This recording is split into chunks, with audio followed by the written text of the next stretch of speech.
ay nag-isip ng paraan. Hindi ko alam kung nananadya ba siya na itong si Senador Bato ay asarin. Bakit?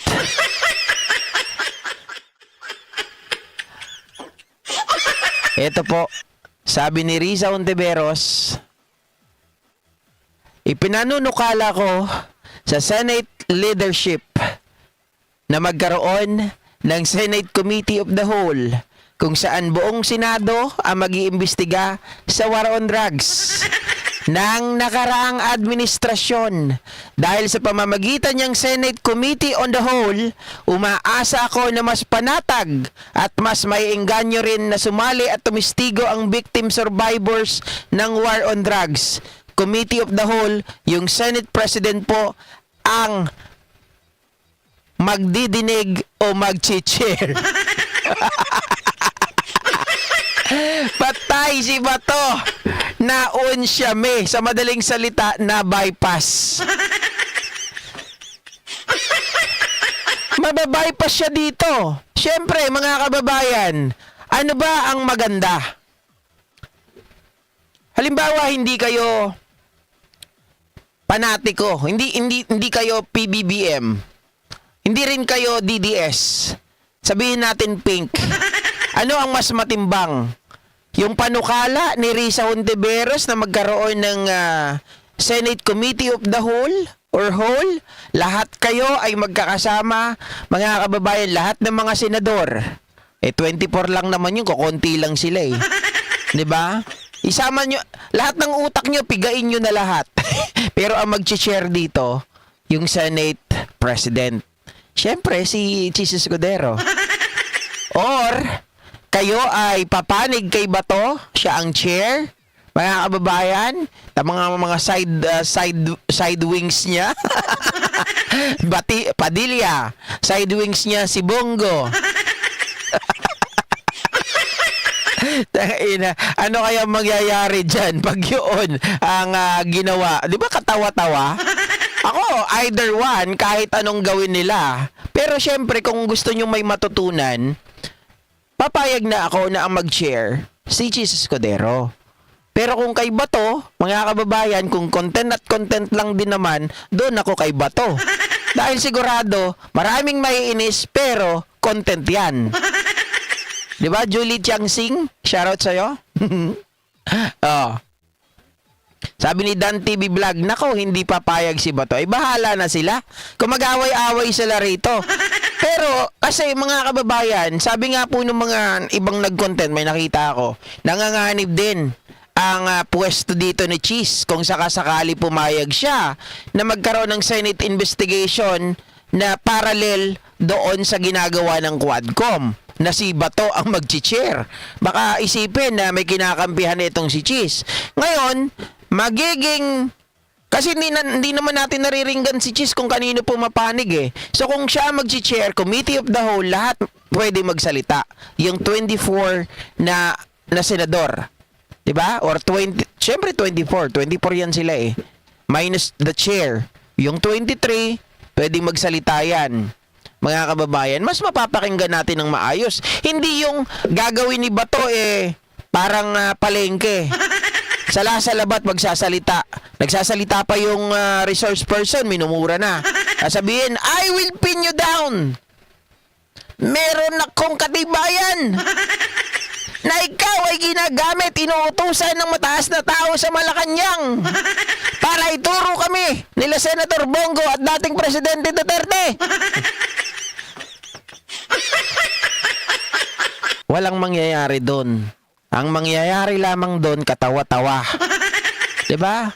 Eh kung ako, gusto nating linisin ng Senado, magkaroon naman tayo ng maayos na forum.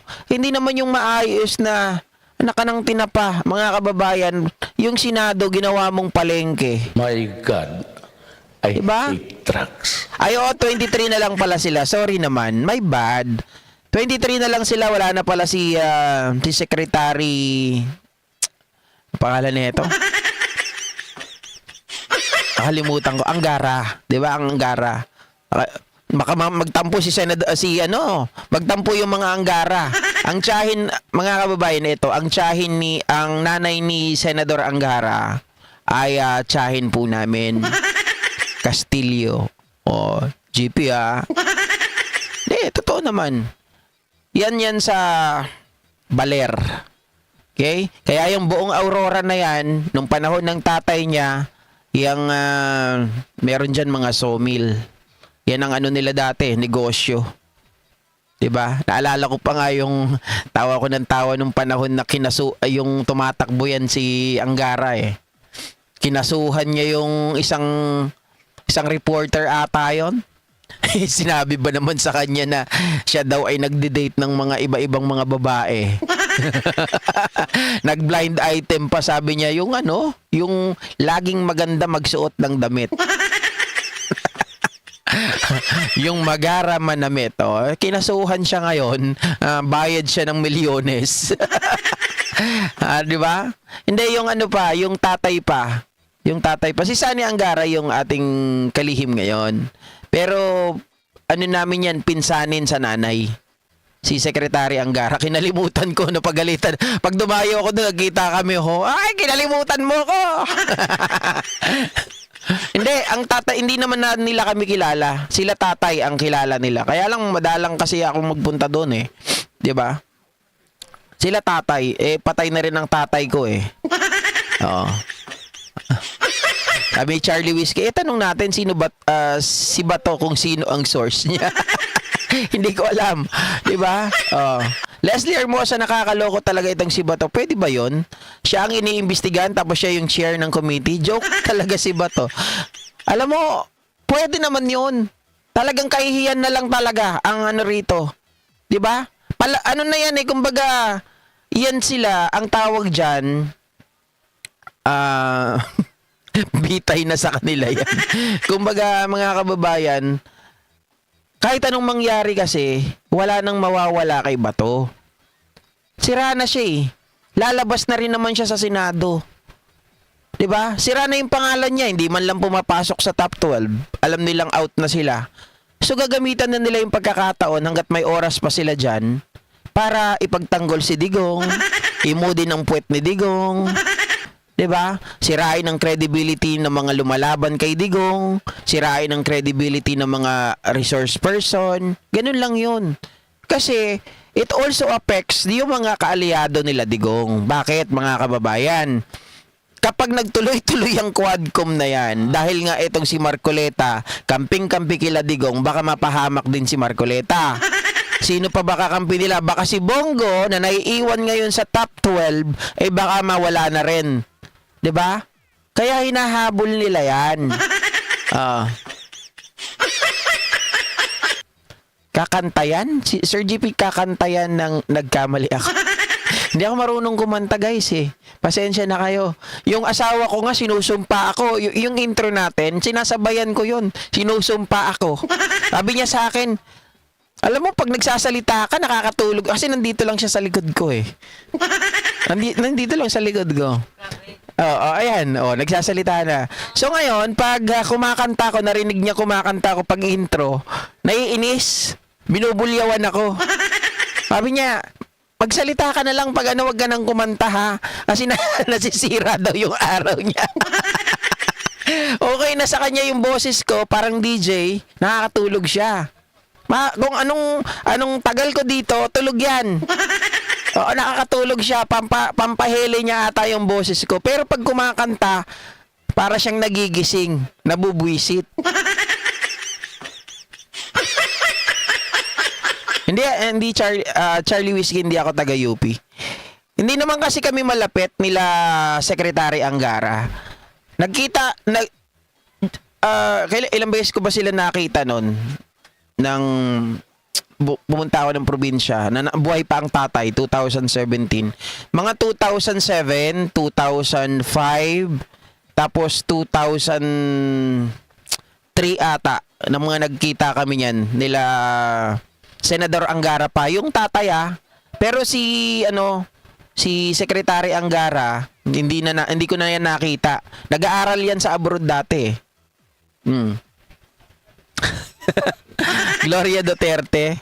Kaya si Gloria mahirap to, mga kababayan, kasi walang masyadong maliban sa Hello Garci. 'Di ba? Lumalakad ng Pero sa totoo lang, si Gloria, marami nagsasabi sa akin, maalaga talaga sa tao si Gloria. Oo, maalaga daw talaga sa tao. At pag time na yung mga tao niya nakabalik siya sa pwesto, halimbawa congressman, o kaya kahit anong pwesto, yung mga dati niyang tao kinukuha niya pa rin daw yun. Yan ang sabi nila. Mga kwento-kwento lang naman. Kasi marami tayong mga nakakasalamuha pag nandyan na tayo sa labas, nakikipagkwentuhan, di ba? Yan ang mga sinasabi ng ibang mga tao. Si Gloria daw is very strict, pero sa tao, sobra naman talagang,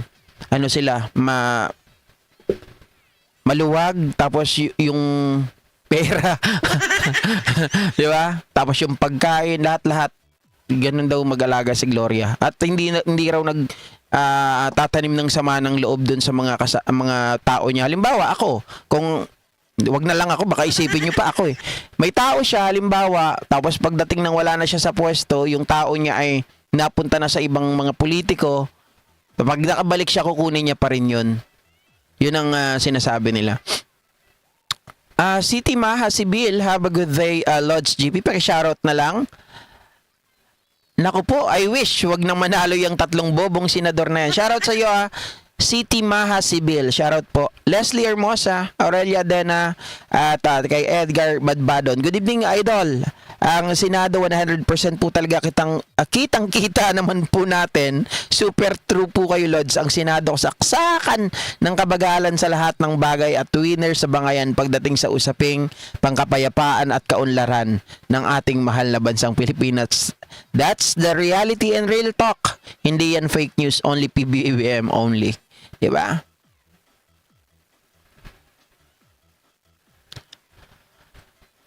Nung bata ako, Charlie Whiskey, ikot na ikot ko ang Aurora, Quezon. Yan yung maraming lugar na puro letter D. Di Maseset, di Napigi, di Nidjawan, diba? Di Lasag, di Bakong, alam na rin asawa ko. Lahat yan, may mga kamag-anak din kami dyan.